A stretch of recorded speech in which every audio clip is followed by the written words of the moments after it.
안녕하십니까. 저는 광산구 더불어라 노인복지관 서해부 강사 김병남입니다. 아우는 소원입니다.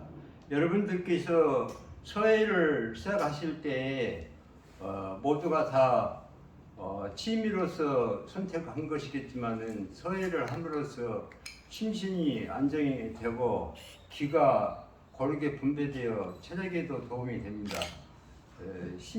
정신적인 안정은 곧 마음의 안정이 되어서 건강에도 도움이 됩니다.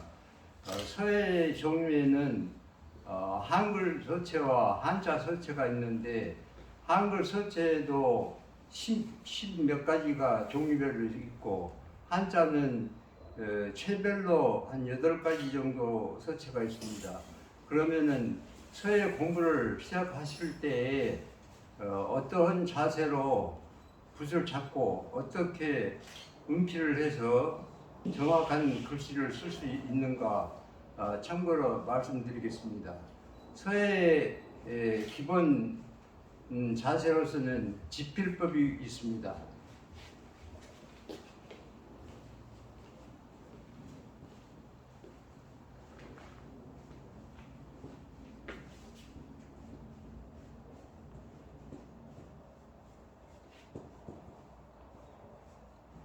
이 지필법에는 3가지가 있는데 1. 지필법은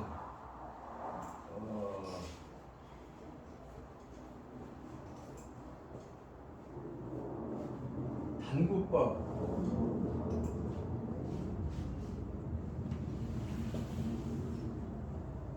단구법이 있고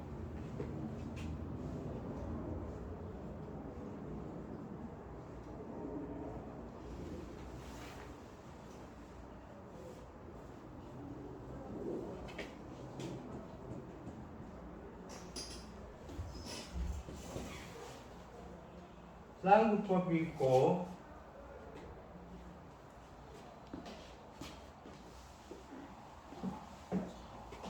단구법이 있고 쌍구법이 있고 오지법이 있습니다.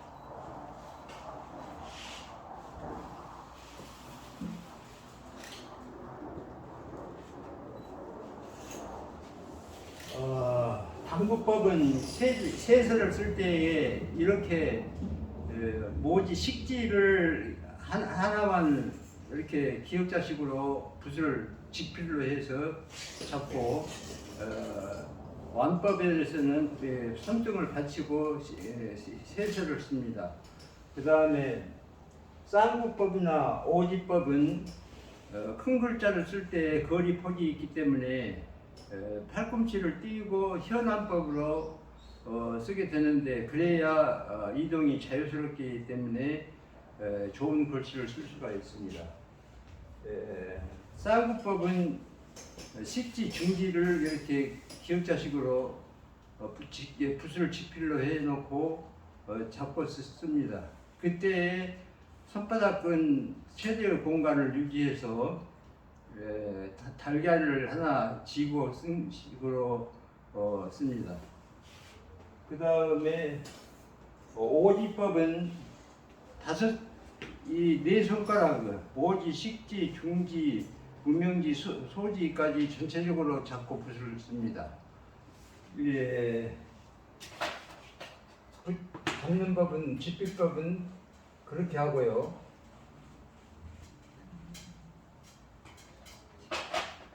완법은 팔의 자세를 말합니다.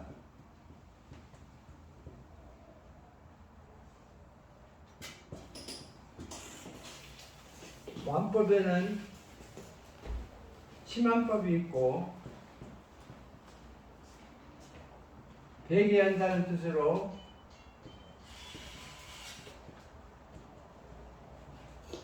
심한법이 있고 팔꿈치를 대는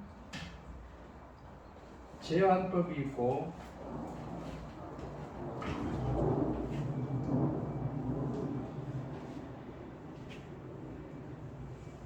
팔꿈치를 띄고 쓰는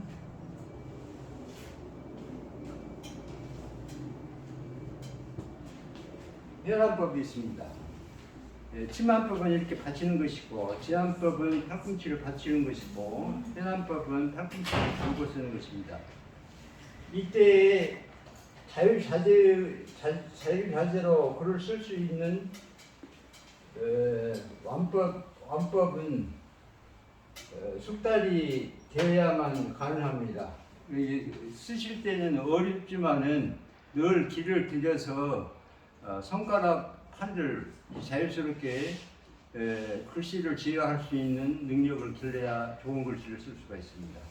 다음에 한글 서체에서는 과거 궁중에서 궁중의 여인들이 쓴 글씨라고 해서 궁체라고 해가지고 한글 서체의 정자고 고문 정자가 있고 반 흘림이 있고 진 흘림이 있고 또 훈민정음을 본받아서 쓴 고체 또 일명 판본체라고도 합니다만은 고체라는 것이 있습니다. 그 다음에 현대 우리 글을 쓸 수 있는 궁체가 있고 정자 반을림체가 있고 진을림체가 있고 예서 전서가 한글에도 있습니다. 예를 들어서 한글 기초회계에서 기역자를 쓴다. 그러면 기역자 종류에 이렇게 해서 가야 거기야 할 때 쓰는 글씨가 있고 부규하는 글씨가 있고 학자를 쓸 때 이와 같이 형태가 이 형태는 아야어의 이에 쓰는 것이고 이 형태의 기역자는 우유에 해당될 때 쓰는 것이고 이 형태의 글씨는 받침자에 쓰는 종성에 쓰는 기역자 형태입니다. 이와 같이 정자 있는가 하면은 이것은 정자라고 했을 때 한글 반을림은 가, 부, 학 이런 식으로 흘려서 쓰는 것을 반을림이라고 합니다.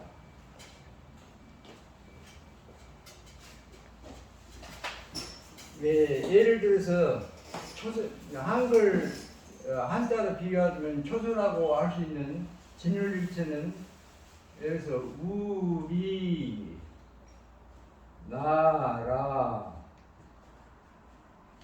이런 식으로 흘려서 쓰는 것을 진율일체라고 합니다. 그 다음에 예서라고 하는 것은 학교를 예를 들어서 쓴다고 했을 때 이렇게 또박또박 이렇게 쓰는 것을 예서라고 합니다. 이 교자 같은 경우는 이 점액으로 쓰는 경우가 있습니다. 이런 경우가 있고 이 선으로 하는 경우가 있습니다. 그런데 영비어천과 한글 이후에는 이 점액을 이런 식으로 쓰기도 하고 그럽니다. 예를 들어서 부자를 쓸 때 이렇게 쓰는 요령하고 이렇게 점액으로 표시하는 요령이 있고 그럽니다. 이와 같이 서체별로 다양한 모양으로 쓰고 같은 우리나라를 한글 전체로 쓴다면 우 이렇게 이런 식으로 이 나 라 이런 식으로 그 체의 변형을 이루어서 쓰기도 합니다. 이와 같이 한글도 다양한 글씨체가 있고 한자의 경우는 해서, 행서, 예서, 전서, 초서 5가지가 크게 있습니다. 그런데 3가지가 더 있는 것은 해서 정자와 반흘림체를 섞어서 체형을 바꿔서 쓴 해행서가 있고, 해행서와 초서의 중간치를 섞어서 쓴 행초서가 있고, 또 예서 전서가 있는가 하면 예서 전서는 그 예서 전서를 섞어서 쓰는 체형을 형태를 바꿔서 쓰는 전예서가 있고 그럽니다. 예서는 예서로서 독립이 되고 전서는 전서로서 독립이 되는데, 해서는 우리가 보통 비석글씨를 쓸 때 정자체로 쓰는 것을 해서라고 그러고, 행서는 좀 흘려서 쓰는 것을 행서라고 그러고, 초서는 완전히 변형시켜서 소필로 쓰기 위해서 초서를 씁니다. 다음에 예서는 예를 들어서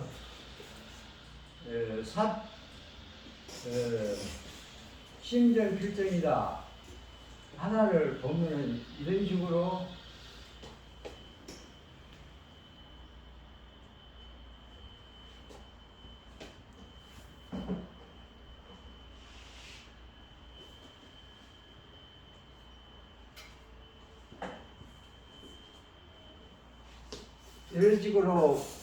쓰는 것을 예서라고 한다면,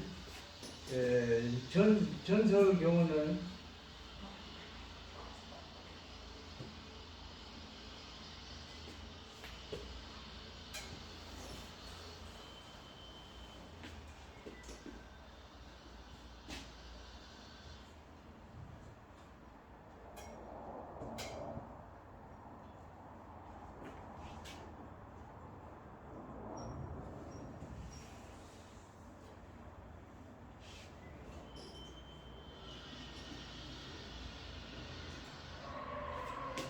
이 같은 이걸 예서체라고 한다면 이것은 전서체입니다. 전서체는 글씨 모양이 일정한 두꺼운 획으로 해서 둥글둥글하게 글씨체가 이루어집니다. 다음에 예를 들어서 이것이 이제 해서 같은 경우는 신정 필정을 쓰더라도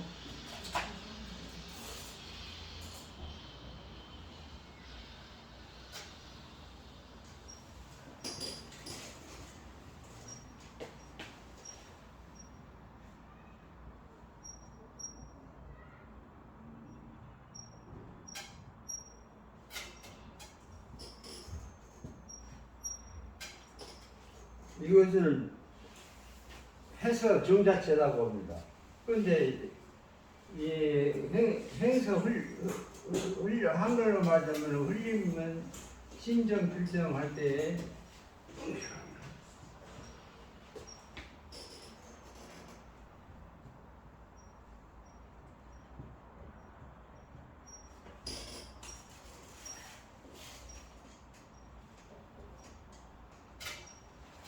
같은 정자라도 이렇게 쓰는 정자가 있고 이렇게 쓰는 정자는 같은 문장 안에 같은 자가 나왔을 때는 한자를 변형시켜서 작품하는 것이 보기에 좋습니다.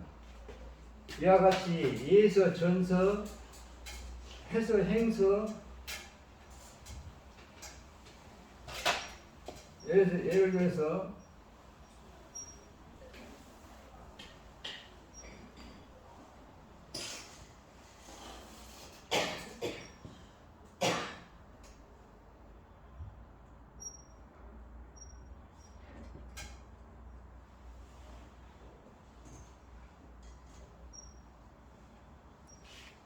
이런 형태는 초소 형태로 청산유수 맞이고 푸른 산이 흐르는 물은 맞이를 간다는 말인데, 이와 같이 글씨체별로 여러 가지로 변형시켜서 우리의 명한 명구 그런 문장들을 쓰게 되거든요. 근데 제일 그 글씨를 쓸 때 중요한 것은 지필로 이렇게 써야 됩니다. 지필, 붓을 90도 각도로. 그래야 좌우 상하 이동을 할 때, 은필이 될 때 핵이 자연스럽게 나오거든요. 그걸 직각으로 불을 잡는 것을 직필이라고 하는데, 그때 불꽃은 중동이 됩니다. 중동이 되는데 중동이 됨으로써 좌우 상하 자연스럽게 쓸 수가 있고, 편봉이라는 것은 붓을 눕혔을 때 편봉이라고 그러는데, 이 편봉을 쓰게 되면은 좌우 상하로 붓이 기울어져 있기 때문에 영리하게 운필하기가 어렵습니다. 그래서 제일 중요한 것은 아까도 글씨 쓸 때 가장 중요한 것은 자기 마음의 자세입니다. 이 당현종 시대에 유공권이라는 서예가가 있었는데, 현종이 말하기를 당신은 어떻게 글을 그렇게 잘 쓰요 하니까 심정적 필정이라고 그랬습니다. 심정적 필정이라는 것은 붓이라는 것은 마음이 바른 사람이 바른 글씨를 쓴다 해서 심정적 필정이라고 그렇게 답변을 했답니다. 왜 그 심정적 필정이라고 그러냐면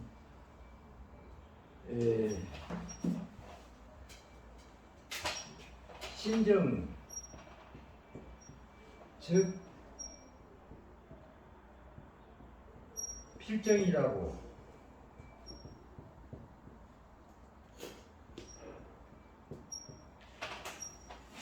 마음이 바름으로써 곧 붓이 바르게 된다. 붓이 바르게 됨으로써 좋은 글을 쓸 수 있다 이것입니다. 그러면은 마음이 바른 사람이 고요한 마음으로 자기 길을 고르게 갖고 글을 쓸 때 가장 중요한 것은 지희화평이란 말이 있습니다. 자기의 마음 뜻, 자기가 어떻게 글을 쓰고자 하는 지혜하고 자기 몸을 어떻게 자세를 취해서 균형 있는 몸의 자세로 길을 고르게 해서 붓이 잘 운필되도록 할 수 있는가 판단하는 기입니다. 지기가 화평해야 된다.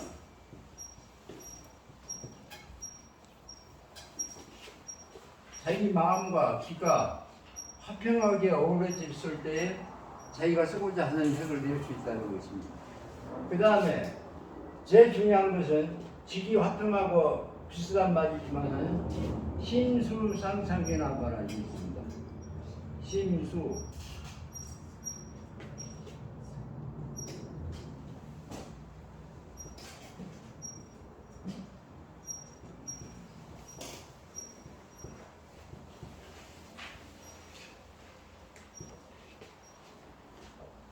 이 마음과 손이, 마음이 어디로 가고자 하는 지, 그 힘이 손이 기의 손이 어떻게 되게끔 하느냐에 따라서 그것이 쌍창으로 되고 화평하게 되어야만 좋은 글을 마음껏 쓸 수 있다는 얘기입니다.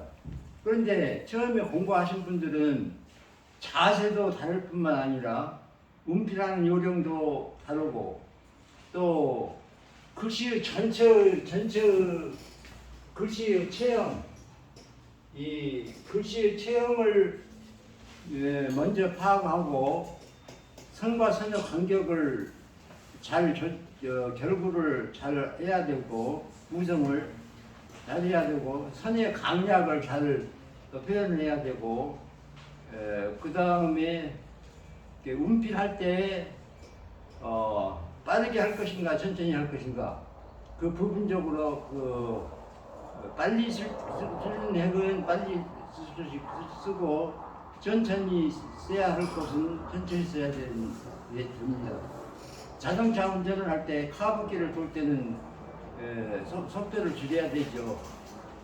글씨도 핵의 변화가 이루어질 때는 천천히 함으로써 원만한 핵을 낼 수가 있고, 이와 같이 글씨 한자를 씀에 있어서도 여러 가지를 정신을 기울임으로써 자기 마음과 기가 바르게 정립될 수 있고 기가 고르게 되어서 심신 수련에도 도움이 되는 것이 글씨체입니다.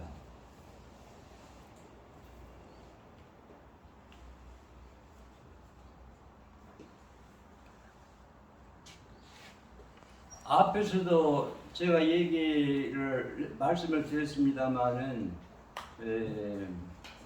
이와 같은 자세로 공부를 할 때에 명언명구를 씀으로써 마음의 인품, 마음이라든지 이것도 제어할 수도 있고 마인드 컨트롤하듯이 또 인품을 또 고양할 수도 있고 명언명구를 통해서 학문과 예술의 그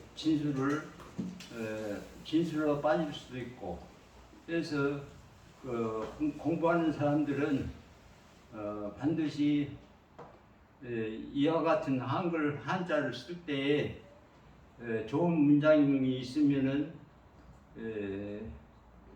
그걸 메모를 해놨다가 작품으로서 활용하면 좋습니다. 서체는 대략 한글 한자가 이와 같이 있고 또 글씨를 쓰는 자세, 마음의 자세 이것이 제대로 됐을 때 공부를 원만하게 할 수 있습니다. 그리고 가장 중요한 것은 어떻게 하면 어떤 사람은 짧은 시일에도 잘 쓰고 어떤 사람은 몇 년이 가도 글쎄 변화가 별로 없이 진전이 늦습니다. 그 이유는 열심히 해서 작용되는 영향으로 말미암아서 그런 현상이 발생합니다. 열심히 하는 것은 과거에 저를 지도했던 스승의 말씀에 이런 말씀을 들었습니다. 다독, 다서, 다작이라고 많이 읽고 많이 글 쓰고 많은 작품을 하고 시도함으로써 좋은 글씨를 쓸 수 있다는 얘기입니다. 이와 같이 열심히 일하는 것인 자기 완성에 도움이 되지 않을까 싶습니다. 여러분들도 이 복지관에 오셔서 서예를 하실 때 나는 왜 글씨가 잘 안 되는 거 한 것은 자기 탓입니다.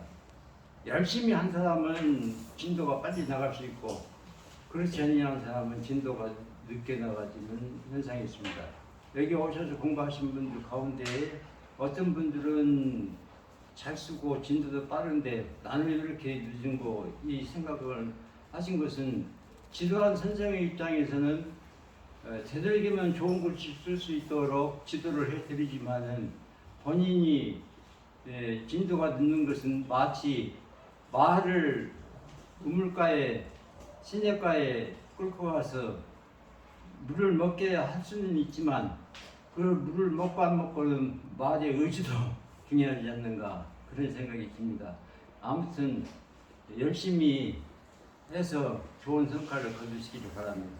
그리고 여기 밤야자에서 이 핵은 너무 각 현상이 생기기 때문에 조금 더 두툼하게 처리해 주시면 좋습니다.